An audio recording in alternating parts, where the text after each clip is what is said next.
Unang Samuel Kapitulo 18. Isang tipan sa pagitan nina Jonathan at David. At nangyari, nang siya'y makatapos na magsalita kay Saul, na ang kaluluwa ni Jonathan ay nalikip sa kaluluwa ni David, at minahal ni Jonathan siya na gaya ng kanyang sariling kaluluwa.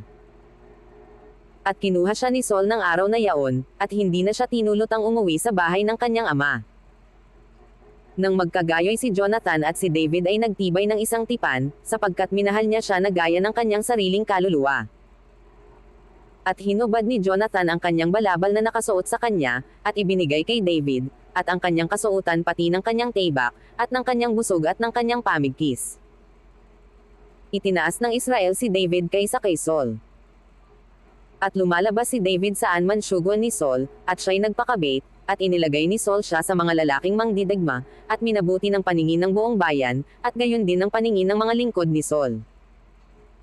At nangyari pagdating nila, nang bumalik si David mula sa pagpatay sa Filisteo, na ang mga babae ay lumabas mula sa lahat ng mga bayan ng Israel, na nag-aawitan at nagsasayawan, upang salubungin ang haring si Saul, ng mga pandereta, ng kagalakan, at ng panugtog ng tugtugin. At nag-aawitan ang mga babae sa kanilang pagtugtog, at sinasabi, pinatay ni Saul ang kanyang libo-libo, at ni David ang kanyang laksa-laksa. At nagalit na mainam si Saul at ang sabing ito ay isinama niya ng loob, at kanyang sinabi, kanilang inilagay kay David ay laksa-laksa, at sa akin ay kanilang inilagay ang libo-libo lamang, at ano na lamang ang kanyang tatangkilikin kundi ang kaharian. At inirapan ni Saul si David mula sa araw na yaon. Sinubukang patayin ni Saul si David. At nangyari ng kinabukasan, na ang masamang espiritu na mula sa Diyos ay dumating na makapangyarihan kay Saul, at siya'y nanghula sa gitna ng bahay, at si David ay tumugtog ng kanyang kamay, gaya ng kanyang ginagawa araw-araw, at hawak ni Saul ang kanyang sibat sa kanyang kamay. At inihagis ni Saul ang sibat, sapagkat kanyang sinabi, aking tutuhugan si David sa dingding, at tumanan si David sa kanyang harap na makalawa. At natakot si Saul kay David, sapagkat ang Panginoon ay sumasa kaniya, at nahiwalay na kay Saul. Kaya't inihiwalay ni Saul siya sa kanya, at siya'y ginawa niyang punong kawal sa 1,000, at siya'y naglalabas pumasok sa harap ng bayan. Nagpakabit si David sa lahat ng kanyang kilos, at ang Panginoon ay sumasa kaniya. At nang makita ni Saul na siya'y nagpakabit, siya'y natakot sa kanya. Ngunit minamahal ng buong Israel at Juda si David, sapagkat siya'y naglalabas pumasok sa harap nila. Nilinlang si David upang labanan ang mga Filisteo. At sinabi ni Saul kay David, narito ang aking lalong matandang anak na babae na si Merab, siya'y aking ibibigay sa iyo na asawa, magpakatapang ka lamang dahil sa akin, at iyong ay laban ang mga pagbabaka ng Panginoon, sapagkat sinabi ni Saul, huwag pagbuhatan siya ng aking kamay, kundi ang kamay ng mga Filisteo, ang magbuhat sa kanya.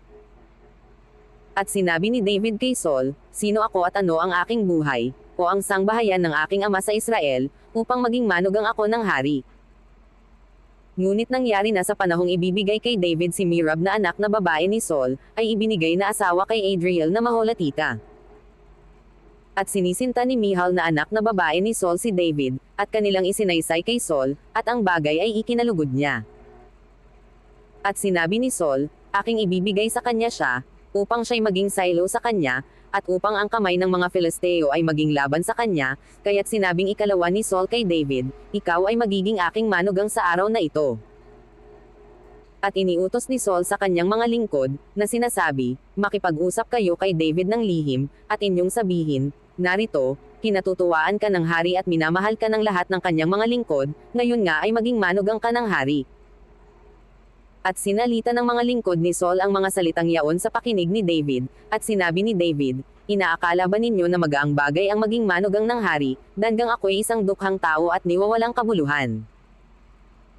At isinaysay ng mga lingkod ni Saul sa kanya, na sinabi, ganitong paraan nagsalita si David.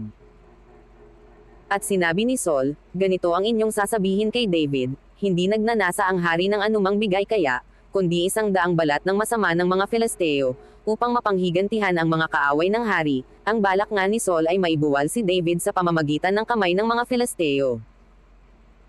At nang sisayan ng kanyang mga lingkod kay David ang mga salitang ito, ay ikinalugod na mabuti ni David na maging manugang siya ng hari, at ang mga araw ay hindi pa nagaganap. At tumindig si David at yumaon, siya at ang kanyang mga lalaki, at pumatay sa mga Filisteo ng 200 lalaki, at dinala ni David ang kanilang mga balat ng masama, at kanyang ibinigay ng buong bilang sa hari, upang siya'y maging manugang ng hari, at ibinigay na asawa sa kanya ni Saul si Michal na kanyang anak na babae. At nakita at nalaman ni Saul na ang Panginoon ay sumasa kay David, at sinisinta si David ni Michal na anak ni Saul. At si Saul ay lalong natatakot kay David, at naging kaaway ni David si Saul na palagi.